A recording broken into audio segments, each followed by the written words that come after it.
नमस्कार, sunrise news के इस लाइव ब्रॉडकास्ट में आपका स्वागत है।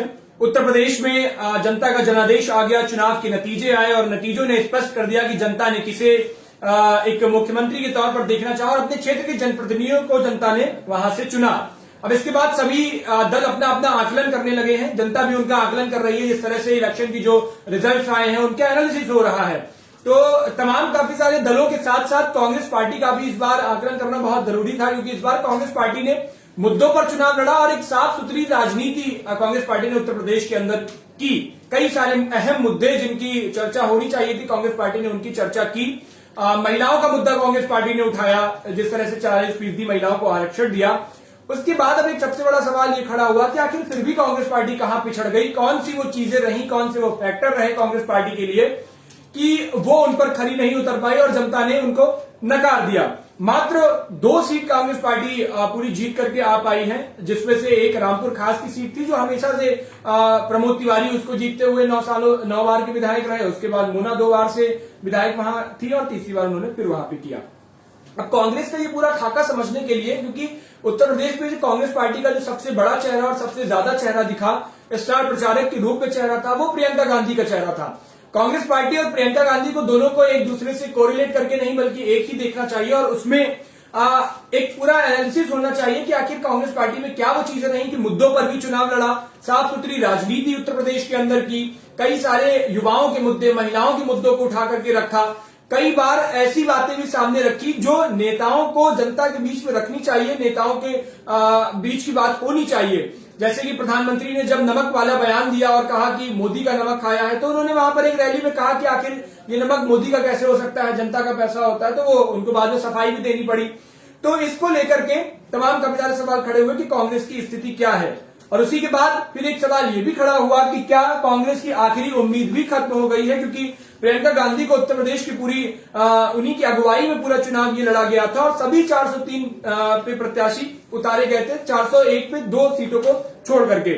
तो प्रियंका गांधी का जो एक बड़ा नारा लड़की हूं लड़ सकती हूं का नारा चला था और इसी नारे के साथ प्रियंका गांधी ने 40% महिलाओं को आरक्षण दिया और उसी के बाद 40% महिलाओं को टिकट बांटे गए।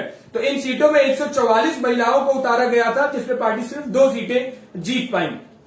कांग्रेस के लिए प्रियंका गांधी एक तरीके से उम्मीद भरी नजरों से कांग्रेस देख रही थी प्रियंका को उत्तर प्रदेश चुनावों के अंदर, और कांग्रेस पार्टी को लग रहा था कि प्रियंका का जादू उत्तर प्रदेश में चल जाएगा।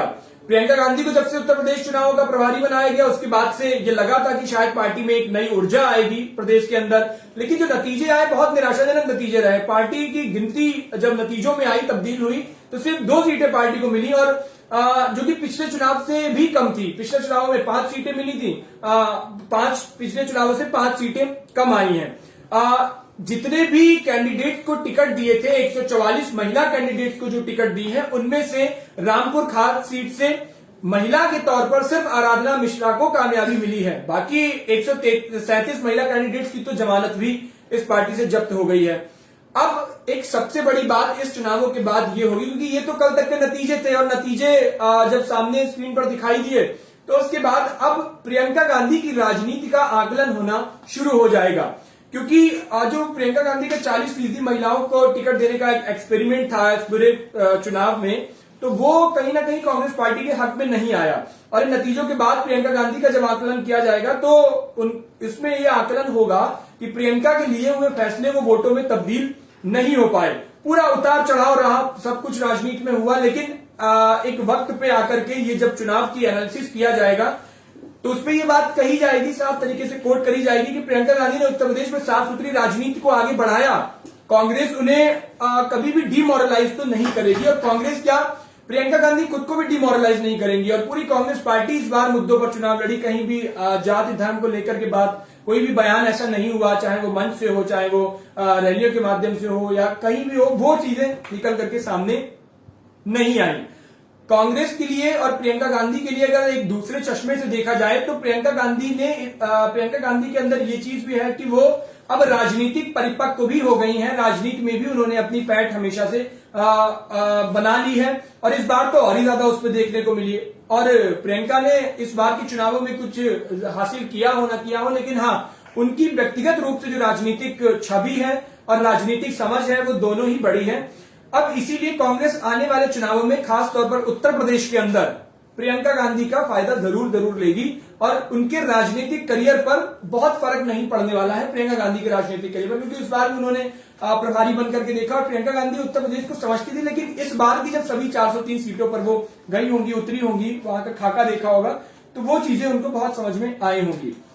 अब एक आकलन जब प्रियंका गांधी का 2022 के चुनाव के नतीजों को किया जाए तो उससे पहले मुझे लगता है कि कांग्रेस पार्टी की पहले की भी हालत देख लेनी चाहिए और उसके बाद आज के तौर पर तब कंपेयर किया जाए। तो उत्तर प्रदेश में कांग्रेस करीब अगर एक बात की जाए, अंदाजा लगाया जाए, 2.5 दशक से अपनी जमीन को तलाश रही है। 2012 के विधानसभा चुनाव में कांग्रेस में 28 सीटें जीती थी। 14 के लोकसभा चुनाव में जब बहुत प्रचंड मोदी लहर चल रहा था, उस वक्त कांग्रेस सूबे में सिर्फ और सिर्फ 2 सीटें तक सीमित रह गई थी। तो 2017 में जब विधानसभा चुनाव में कांग्रेस ने सपा के साथ गठबंधन किया और 114 सीटों पर चुनाव लड़ा, उस वक्त कांग्रेस पार्टी के खाते में केवल 7 सीटों पर कामयाबी हासिल हुई थी। 19 के लोकसभा चुनाव में कांग्रेस ने अपने गढ़ रायबरेली को भी नहीं बचा पाई थी। ये एक बहुत बड़ा उस वक्त पे मुद्दा बना था और लोगों के बीच भी भाजपा ने इसको प्रचारित भी कई ढंग से किया। और उस वक्त प्रियंका गांधी खुद ही रायबरेली में प्रचार प्रसार कर रही थी, वहां आ जा रही थी। तो ये एक सवाल उठा कि प्रियंका गांधी भी खास असर अपने क्षेत्र में नहीं दिखा पाई क्या। एक बात और हमेशा जनता के बीच से कही जाती है और तमाम राजनीतिक विशेषज्ञ ये समझते हैं कि प्रियंका गांधी कांग्रेस के लिए एक उम्मीद बनकर आई थी, लेकिन वो अपनी पहली परीक्षा में ही फेल हो गई थी। वो परीक्षा थी वक्त था 2019 का। 2019 में जो 17 साल से कांग्रेस का एक राजनीतिक चेहरा और उसी के साथ राजनीतिक जो इतिहास, राजनीतिक परिपृष्ठ पे अगर देखा जाए तो प्रियंका गांधी का हमेशा से वहां पर नाम आएगा कांग्रेस पार्टी के अंदर। तो 2019 में जब राष्ट्रीय महासचिव बनाई गई थी प्रियंका गांधी, तो सबको लगा था कि डूबते जहाज को अब किनारे पर प्रियंका गांधी जरूर ले जाएंगी पार्टी की। और 2022 के चुनाव में उन्होंने खूब जोर शोर सिखाई, लेकिन इन चुनावों ने सभी की उम्मीदों पर पूरी तरह से पानी फेर दिया। प्रियंका गांधी का चेहरा और कांग्रेस पार्टी कोई भी करिश्माई नजारा नहीं दिखा पाई। 2 दशकों से संभाल कर रखा गया कांग्रेस का तुरुप का पत्ता एकदम से ऐसे फेल हो जाएगा, ये किसी ने भी नहीं सोचा था। प्रियंका गांधी पर दांव चला था, लेकिन प्रियंका गांधी उसमें कुछ कहानी नहीं। लेकिन ये जो जहाज है ये डूबा कैसे, इसका भी अपना एक किस्सा है। अलग अलग साल से शुरू किया जाए, मुझे लगता है ये किस्सा साल 2004 से शुरू किया जाना चाहिए, जब पॉलिटिक्स में पहली बार प्रियंका गांधी का नाम आया था। प्रियंका गांधी दिल्ली के मॉडर्न स्कूल में उनकी पढ़ाई लिखाई हुई है, फिर जेएमसी कॉलेज से साइकोलॉजी उन्होंने पढ़ी है। 1997 में उन्होंने शादी कर ली थी, रॉबर्ट वाड्रा से व्यापारी थे, उनसे शादी की। शादी के 7 साल बाद 2004 में प्रियंका गांधी का पहली बार पॉलिटिक्स में नाम आया।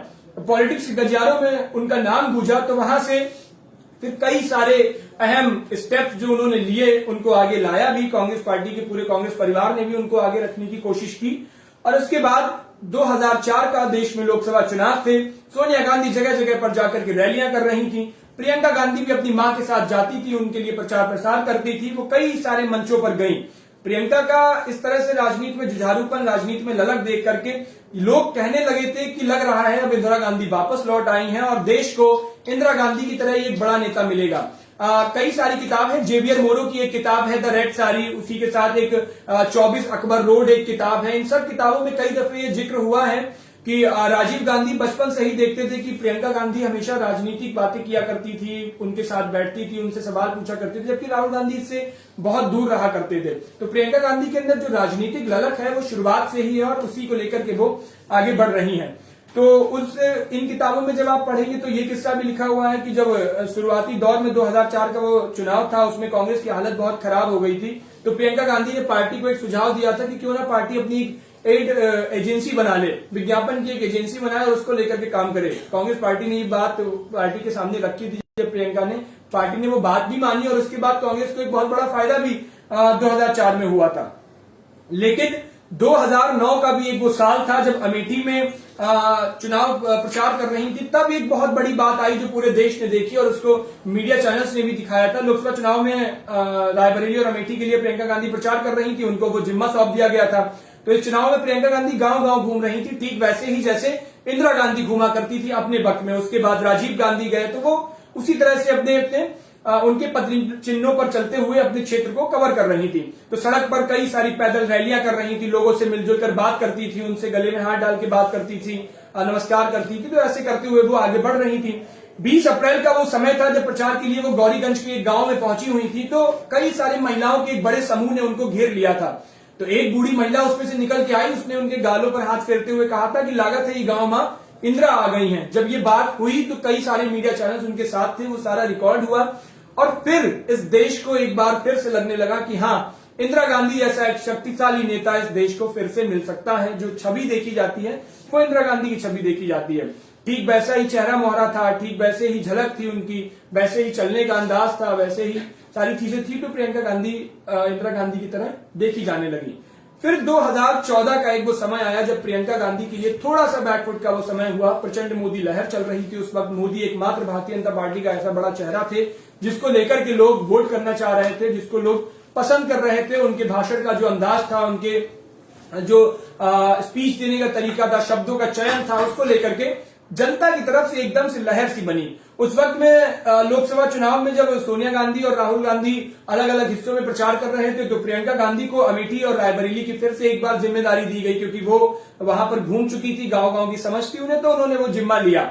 उस वक्त में 5 मई 2014 की वो तारीख थी जब नरेंद्र मोदी को लेकर के एक बड़ा बयान प्रियंका गांधी ने दिया और उन्होंने कहा कि नरेंद्र मोदी ने अमेठी की धरती पर मेरे शहीद पिता का अपमान किया है, यहाँ की जनता इन्हें कभी माफ नहीं करेगी, इनकी नीच राजनीति का जवाब मेरे बूथ के कार्यकर्ता देंगे।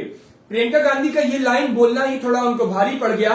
प्रधानमंत्री नरेंद्र मोदी ने इसका तुरंत फायदा उठाया और उन्होंने अपने मंच पर इस्तेमाल इस शब्द को अपनी जाति से लेकर के जोड़ दिया कि प्रियंका गांधी ने मेरी छोटी जाति को लेकर के मेरी जाति को नीच बता दिया है। जनता इसको समझ नहीं पाई। जनता ने इसको प्रधानमंत्री नरेंद्र मोदी के जो बताने का अंदाज होता है उस अंदाज के तौर पर लिया और प्रियंका गांधी की बात कहीं ना कहीं वो दबी रह गई, जबकि उनके कहने का मतलब बहुत अलग था। वो राजनीति को बहुत लचीलापन बता रही थी और लेकिन प्रधानमंत्री नरेंद्र मोदी ने अपनी जात से लेकर के उसको जोड़ा, जनता के सेंटीमेंट तक वो चीज पहुंची, जनता को हिट करी और वहां से प्रियंका गांधी को लेकर के कई सारे पूरे देश में जगह जगह थानों में मुकदमे हुए। सबसे पहला मुकदमा बिहार में हुआ था और इस घटना के बाद राजनीतिक पंडित ये बात भी कहने लगे थे कि नहीं, अब प्रियंका गांधी राजनीति में 24/7 यानी पूरी तरह से सक्रिय नजर आएंगी और अब राजनीतिक जिम्मेदारी एक कोई बड़ा पदभार कांग्रेस पार्टी के अंदर संभालेंगी।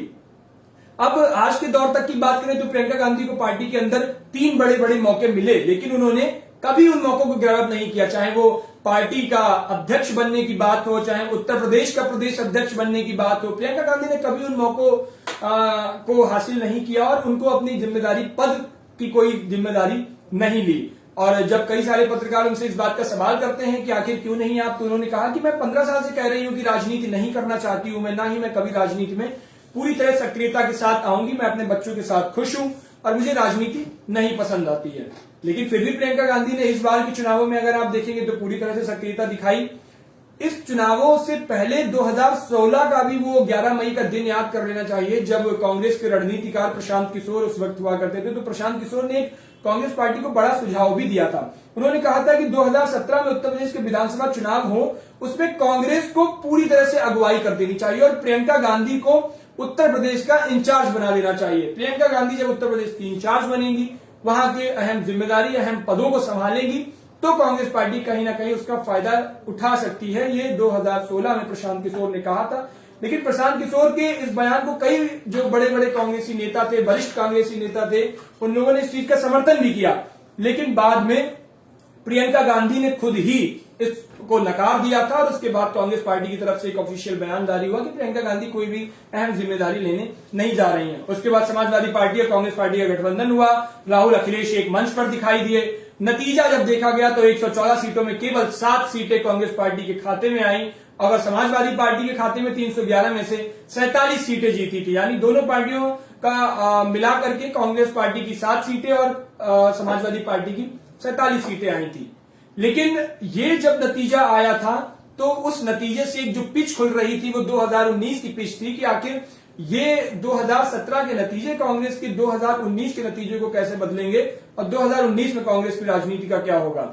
लेकिन 2019 में वहीं की पिच से, जब राहुल गांधी उस वक्त 2017 में थे, तो 2019 में कहीं ना कहीं प्रशांत किशोर के उस बयान को फिर एक बार रीटेक लिया गया। प्रशांत किशोर के बयान को वहां पर फिर से रीअसेंबल किया गया और उसके बाद कांग्रेस पार्टी की तरफ से प्रियंका गांधी 2019 से पूरी तरह से उत्तर प्रदेश के अंदर सक्रिय हुई।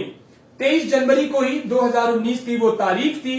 कांग्रेस की एक प्रेस रिलीज आती है तीसरा पैराग्राफ होता है, उस तीसरे पैराग्राफ में लिखा होता है कि प्रियंका गांधी वाड्रा को कांग्रेस पार्टी का राष्ट्रीय महासचिव चुना गया है, उन्हें पूर्वी उत्तर प्रदेश का प्रभारी भी बनाया गया है। यह पहला मौका था जब कोई बड़ा पद, राजनीतिक पद प्रियंका गांधी के खाते में आया था। 2019 के लोकसभा चुनाव में कांग्रेस बुरी तरह हारी। राजनीतिक तौर पर प्रियंका गांधी एक मजबूत चेहरा बनी थी उस वक्त में। प्रियंका गांधी जब मजबूत चेहरा बनी तो लोगों में एक और उम्मीद जगी कि अभी नहीं, हो सकता है लोकसभा चुनाव नहीं लेकिन विधानसभा चुनाव अगर प्रियंका इसी दमदारी के साथ लड़ेंगी तो एक करिश्माई नजारा यहां से दिखेगा, कांग्रेस को बढ़त मिलेगी। 2022 का विधानसभा चुनाव कहीं ना कहीं प्रियंका गांधी ने उन्हीं सब चीजों को सोच करके लड़ा, पूरी तरह से चुनाव लड़ा। उसमें कई अलग मुद्दे रखे, पार्टी की अलग अलग नीतियों के साथ उन्होंने काम किया, अलग अलग लोगों के साथ काम किया। लड़की हूं लड़ सकती हूं का नारा दिया, मगर लड़की हूं लड़ सकती हूं का नारा उत्तर प्रदेश वालों को समझ नहीं आया। सूबे में प्रचार के दौरान प्रियंका ने अपनी पूरी ताकत झोंकी, महिला वोटर्स को पूरा फोकस किया, 40% आरक्षण दिया, स्कूटी का वादा किया, कई सारे अहम फैसलाएं महिलाओं के लिए किए, लेकिन यूपी वालों को ये भी नहीं समझ आया। यूपी वालों में एक और भी बड़ी कमी ये रही कि उत्तर प्रदेश में जब प्रियंका गांधी युवाओं को लेकर के बात कर रही थी और उन्होंने भर्ती विधान निकाला था, उस वक्त भी उन्होंने जिक्र किया था कि हम रोजगार के अवसर पैदा करेंगे, 8 लाख भर्तियां छूटी हुई हैं उनको पूरी करेंगे, छात्रों को रोजगार के कई सारे उन्होंने वादे किए थे। लेकिन यूपी वालों को ये भी समझ नहीं आया। 40% के तो किस्सा महिलाओं के लिए ही था, उसके बाद उन्होंने भर्ती विधान निकाला तो वो युवाओं के लिए था। प्रियंका गांधी ने कई सारे क्षेत्रों में जाकर के पूरे उत्तर प्रदेश में लगभग 209 रैलियां और रोड शो किए। इन रैलियों और रोड शो से पहले भी अगर हम बात कर लें तो उन्होंने चाहे लखीमपुर हिंसा हुई हो, चाहे हाथरस का कांड हुआ हो, चाहे रोजगार की बात हो, महिला सुरक्षा की बात हो, अलग अलग मंचों से योगी आदित्यनाथ और नरेंद्र मोदी की सरकार को पूरी तरह से घेरने की कोशिश की, जमीन पर उतर कर घेरने की कोशिश की। लेकिन उसी लखीमपुर कांड में भी, जो लखीमपुर का कांड हुआ, लखीमपुर की हिंसा हुई, उसमें भी भारतीय जनता पार्टी का प्रत्याशी जीता। हाथरस में कांड हुआ, उसमें भी भारतीय जनता पार्टी के प्रत्याशी को जीत दर्ज हुई। जहां पर प्रियंका गांधी ने धक्के खाए, राहुल गांधी को जहां पर पुलिस ने धक्का दिया था, वहां पर भी भारतीय जनता पार्टी ने अपनी मजबूत दमदारी दिखाई है। वहीं अगर हम और स्टार प्रचारकों की बात करें तो यहां पर भूपेश बघेल भी थे, अशोक गहलोत थे, सचिन पायलट भी थे। उत्तर प्रदेश आकर के उन्होंने कई बड़ी बड़ी रैलियां की। प्रियंका गांधी ने खुद अकेले की दम पर 42 रोड शो किए। आखिरी चरण के चुनाव तक उन्होंने जब प्रचार कर रही थी तो 167 रैलियां और जनसभाएं की, लेकिन सारे नतीजे जब आए तो उनकी मेहनत पर पानी फेर दिए। अब यहीं से एक सवाल ये फिर से खड़ा हो गया है कि क्या कांग्रेस की आखिरी उम्मीद भी खत्म है, जिसे कांग्रेस ने कई दशकों से तुरुप का इक्का बना करके रखा था। जब उस तुरुप के इक्के को चला तो वो इक्का भी कोई नजारा नहीं दिखा पाया। सीटें बढ़ने की बजाय कम और हो गई, वोट शेयर बढ़ने की बजाय कम हुआ, और उसके बाद अब जब चुनाव आया तो एक बार फिर से पूरी कांग्रेस पार्टी को सोचने पर मजबूर कर दिया कि आखिर क्या हुआ, कैसे हुआ। आपकी इस पर क्या राय है, हमें जरूर बताइएगा। आप इस चुनाव को कैसे देखते हैं और कांग्रेस पार्टी का जो चुनाव लड़ने का पूरा तरीका था, प्रियंका गांधी की जो स्थिति है, और उसी के साथ इस बार के चुनावों में क्या अहम आपको देखने को मिला, वो हमें जरूर बताइएगा। तब तक के लिए हमें इजाजत दीजिएगा, मिलेंगे अगली फिर किसी रिपोर्ट के साथ। तब तक के लिए देखते रहिए सनराइज न्यूज। शुक्रिया।